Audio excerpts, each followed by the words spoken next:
வணக்கம் மக்களே, நாம இந்த ஆரோக்கியமான பதிவில் களி நம்ம எடுத்துக்கொள்ளும் போது கிடைக்கக்கூடிய மருத்துவ நன்மைகளை பற்றி நம்ம விளக்கமாக பார்க்க போகிறோங்க.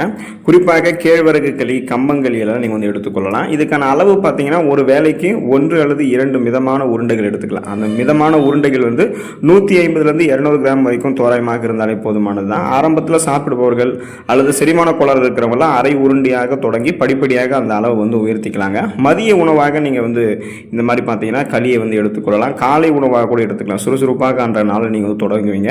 களி சாப்பிடும்போது தாராளமாக தண்ணீர் குடிக்கணும். மேலும் சின்ன வெங்காயம், மோர் அல்லது புளி குழம்போடு சேர்த்து சாப்பிட்றது கூட அதனுடைய மருத்துவ பலன்களை இன்னும் உங்களுக்கு இரட்டிப்பாக கொடுக்கும். களி எடுத்துக்கொள்ளும்போது கிடைக்கக்கூடிய நன்மைகளை விளக்கமாக பார்க்கறதுக்கு முன்னாடி இந்த வீடியோவுக்கு மட்டும் ஒரு லைக்கை கொடுத்துட்டு இந்த தகவலை உங்களுக்கு தெரிஞ்சவங்களுக்கும் ஷேர் பண்ணிடுங்க. ஏன்னா இது அவங்களுக்கும் பயனுள்ளதாக இருக்கக்கூடிய ஒரு ஆரோக்கியமான பதிவு தாங்க. இது போன்ற அப்டேட்ஸ்கள் நீங்கள் தொடர்ந்து பார்க்கறதுக்கு நம்மளுடைய ஹெல்த் நியூஸ் தமிழ் சேனலை மறக்காமல் சப்ஸ்கிரைப் பண்ணி வச்சுக்கோங்க. பக்கத்தில் இருக்கக்கூடிய பெல் பட்டனையும் கிளிக் பண்ணி ஆல் அப்படின்ற ஆப்ஷனையும் செட் பண்ணி வச்சுக்கிட்டீங்க அப்படின்னா நாங்கள் போடக்கூடிய எல்லா அப்டேட்ஸும் உங்களுக்கு நோட்டிஃபிகேஷன் அடிக்கடி வந்து சேரும். சரிவாங்க மக்களை, இப்போ வீடியோக்குள்ளே போயிடலாம். எலும்புகளை வலுப்படுத்தக்கூடியதுங்க களி. ஸோ போன் ஹெல்த் வந்து உங்களுக்கு ஆரோக்கியமாக இருக்கும். கால்சியம் வந்து பார்த்தீங்கன்னா நமக்கு இந்த சாப்பிடக்கூடிய களியிலேருந்து நமக்கு கிடைக்கும். குறிப்பாக பார்த்தீங்கன்னா களியில் வந்து இருக்கக்கூடிய அந்த கால்சியம் மற்றும் பாஸ்பரஸ் சத்துக்கள் எலும்புகளுக்கும் பற்களுக்கும் மிக வலிமையாக அதை வந்து வைத்துக் கொள்வதற்கு அவசியமாக இருக்குது. இதன் மூலமாக கிடைக்கக்கூடிய மருத்துவ பலன் என்ன அப்படின்னா, வயசான காலத்தில் அதாவது முதுமை காலத்தில் ஏற்படக்கூடிய எலும்பு தேய்மானம், ஆஸ்டியோபோரோசிஸ் மற்றும் மூட்டு வலிகளை தடுக்கிறதுல இது முக்கிய பங்கு வகிக்குது.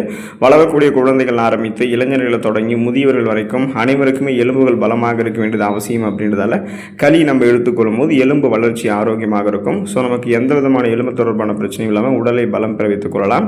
சர்க்கரை நோயை கட்டுப்படுத்திக் கொள்வதற்கு நம்ம களி எடுத்துக்கலாங்க. ஸோ டயபெட்டிஸ் மேனேஜ்மெண்ட் வந்து களி ப்ராப்பராக பண்ணும். அதுக்கான காரணம் என்னன்னா, களியில் குறைந்த கிளைசமிக் குறியீடு இருக்கு, அதாவது லோ கிளைசமிக் இண்டெக்ஸ் இருக்கு, நார் சத்தும் அதிகமாக இருக்கு. ஸோ கிளைசமிக் குறியீடுனா என்னன்னா, நாம் ஒரு உணவை எடுத்துக்கொள்ளும் போது அந்த உணவுகளில் இருக்கக்கூடிய கார்போஹைட்ரேட் நம்மளுடைய ரத்தத்தில் இருக்கக்கூடிய சர்க்கரையினுடைய அளவில் எந்த மாதிரி தாக்கத்தை ஏற்படுத்துது அப்படின்றத பொறுத்து கிளைசமிக் இண்டெக்ஸை கணக்கு பண்ணுவாங்க.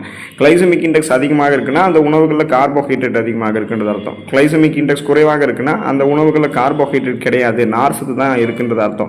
அப்போ களி நம்ம சாப்பிடும் போது ரத்தத்தில் சர்க்கரையினுடைய அளவு மெதுவாக தான் நமக்கு அதிகரிக்குமே தவிர உடனடியாக ரத்தத்தில் சர்க்கரையினுடைய அளவெல்லாம் அதிகரிக்காது.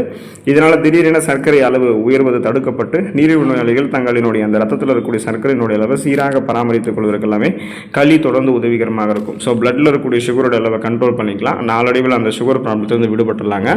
செரிமானத்தை மேம்படுத்தக்கூடியதுங்க களி. ஸோ களி வந்து டைஜஷன் ப்ராசஸ் வந்து இம்ப்ரூவ் பண்ணும். அதுக்கான காரணம் என்ன அப்படின்னா, களியில் உள்ள கரையாத நார் சத்துக்கள் குடலினுடைய இயக்கத்தை சீராக வைக்கிறதுக்கு உதவி பண்ணுது. இதன் மூலமாக பார்த்தீங்கன்னா கான்ஸ்டிபேஷன் அப்படின்ற அந்த மலச்சிக்கல் பிரச்சனை நம்ம சரி பண்ணிக்கலாம். குடலில் இருக்கக்கூடிய நச்சுக்களை வெளியேற்றி செரிமான மண்டலத்தை ஆரோக்கியமாக வைக்கிறதுக்கு அது உதவி பண்ணுங்க. ஸோ நம்ம சாப்பிடக்கூடிய உணவுகளில் நார் சத்து இல்லாமல் போகிறதால தான் நமக்கு செரிமானம் தொடர்பான பிரச்சனைகள் ஏற்படுது. இப்போ நம்ம களி எடுத்துக்கொள்ளும் போது அதுலேருந்து வளமான நார் சத்து கிடைக்கிறதால உணவுகள் செரிமானம் நடக்கும், ஈஸியாக நடக்கும். செரிமானமான உணவுகள்லேருந்து ஊட்டச்சத்துக்கள் உறிஞ்சப்படும். ஊட்டச்சத்துக்கள் உறிஞ்சப்பட்டது போக மீதம் இருக்கக்கூடிய கழிவுகள் குடல்களிலிருந்து வெளியேற்றப்பட்டுவிடும். அப்போ நமக்கு இந்த சீரற்ற குடல் இயக்கம், கடுமையான மலச்சிக்கல், வயிற்று வலி, வாயு பிரச்சனை, வயிற்று பொறுமல், வயிற்று உப்புசம் இது மாதிரி எதுவுமே இல்லாமல் ஒட்டுமொத்த செரிமான மண்டலத்தையுமே வலுப்படுத்திக் கொள்வதற்கு களி உதவி பண்ணுங்க. நம்முடைய உடல் எடையை எந்த விதமான பக்க விளைவுகளும் இல்லாமல் ஆரோக்கியமான முறையில் குறைக்கிறதுக்கு, கெட்ட கொழுப்புகளை குறைக்கிறதுக்கு எல்லாமே தொடர்ந்து களி நம்ம எடுத்துக்கலாம். ஸோ வெயிட் அண்டு கொலஸ்ட்ரால்ஸை வந்து கண்ட்ரோல் பண்ணிக்கலாம்.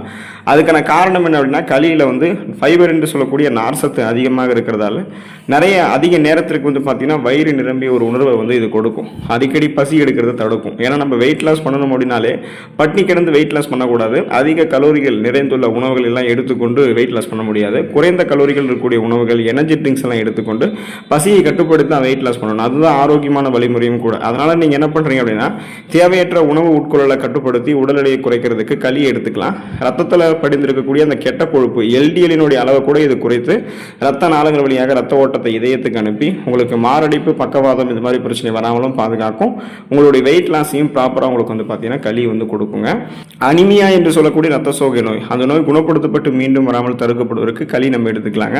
ஸோ களி வந்து பார்த்தீங்கன்னா குறிப்பாக ராகி, அதாவது உங்களுக்கு கேழ்வரகு மற்றும் கம்பங்களி இருக்குங்க இல்லையா, இதில் வந்து இரும்பு சத்து அப்படின்னு சொல்லக்கூடிய அயன் வந்து இயற்கையாகவே நிறைந்திருக்குங்க. இதன் மூலமாக கிடைக்கக்கூடிய மருத்துவ நன்மை என்ன அப்படின்னா, உடலுக்கு தேவையான ஹீமோகுளோபினுடைய அளவை உற்பத்தி பண்ணி ரத்த சோகை அப்படின்னு சொல்லக்கூடிய அந்த அனிமியா பிரச்சனையை வராமல் தடுக்குதுங்க. குறிப்பாக உடல் சோர்வு மற்றும் ரத்த குறைபாடு உள்ளவர்களுக்கெல்லாம் இது சிறந்த தீர்வாக இருக்கும். ரத்தத்தில் இருக்கக்கூடிய கழிவுகளை வெளியேற்றி ரத்தத்தை சுத்திகரிக்கும். இன்னும் குறிப்பாக அந்த ரத்த சிகப்பணுக்களை அதிகப்படுத்தி ரத்த புரதமான ஹீமோகுளோபினுடைய எண்ணிக்கையும் அதிகப்படுத்தி போதுமான அளவுக்கு ஆக்சிஜன் சப்ளை உடல் எங்கும் கொடுத்து மயக்கம், தலைவலி, குமட்டல், வாந்தி, உடல் சோர்வு, உடல் பலவீனம், உடல் கடுமையாக வலிக்கிறது, கவனமின்மை ஏற்படுறது, இந்த மாதிரியான அறிகுறிகள்லாம் இல்லாமல் சுறுசுறுப்பாக நம்மளை இயங்க வைக்குது. ஸோ இந்த அளவுக்கு நன்மைகளை நீங்கள் பெறணும்னா தொடர்ந்து கம்பங்களி, கேழ்வரகு களி, உளுத்தங்களி இது மாதிரி எடுத்துக்கொண்டே இருங்க. உளுத்தங்கஞ்சி, ஸோ இது மாதிரிலாம் நீங்கள் எடுத்துக்கொள்ளும்போது கிடைக்கக்கூடிய நன்மைகளில் பெற்று மகிழ்ச்சியாக இருங்க. ஆரோக்கியமாக உங்களுடைய உடலமைப்பை பராமரித்துக் கொள்ளுங்கள். அடுத்த ஆரோக்கியமான பதிவில் மறக்காமல் சந்திப்போம். நன்றி மக்களே.